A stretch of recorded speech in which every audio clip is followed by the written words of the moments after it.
بچای ته چې دوړې ډبل ټپ نه تر شي په کار څونه ورکوي چې شي کوي هغه پر ته ساتل خلیل نیمه شپه کوڅه کې ولاړ دی ملګری پرې راغلی ورته ویلي دلته چې شی کوي موږ سپی ماته پلار مې ماته ویله چې کوڅه کې غاپه بچای کوچیا کوچیا بچای هغه مستر خان داسې لکه مردګاو چې په غم کې نه وي نه خلیل پیدا شو خلیل چې پیدا شو بیا په تانا بچولو چې لږ وس بچای د کوچیا وټه ودرګه مستر خان باندې پکاتو هغه ته انسان میږي په واز نه بچای پلور پټانډه نه غن خوته کړی کړی نو ته وړل چې نو په مډال کې مرګ نه وړای دا کلیل ماډل یو سپیو باندې راغورځل او ناوای باغ کې نه خته و او کوڅه په ناوای کې نه خته غلط خلیل د کوچې د پاپړ راغونځه خلیل د کوچې د پاپړ والا راغله او خلیل د باب نو په خبره کړي و چې ما په توري لګنی راکای بچا خبر یې کوچیا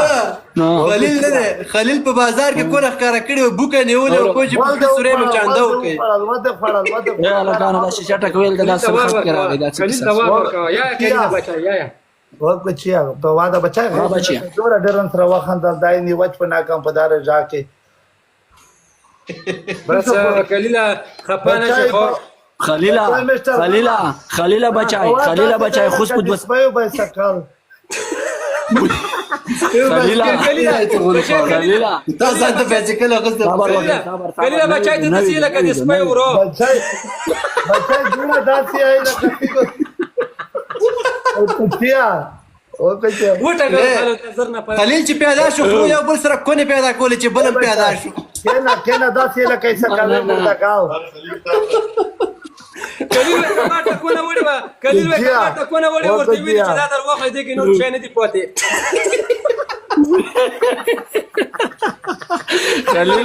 خلیل په واد رقم بچا په خوش خمیره کې یو پنچرمن کونه ور کول اخر خپل فلور مړکو خلیل د پلار د کسته کونه ور کول نه کلیل د غوخه په خکه به د بخار ګل پوش کی خلیل چې کور کې غوخه په خکه به در بیا په انګلیش خبرې کوي بیا څنګه راواله کا په وان چې هغه ته خلک لیکي ما خلک نه زه خپل زړه نه بچای خپل پاته ته لګي کی کوچی ته پاته دا بچا خپل په ټوکو کې لوی خار د پوش دا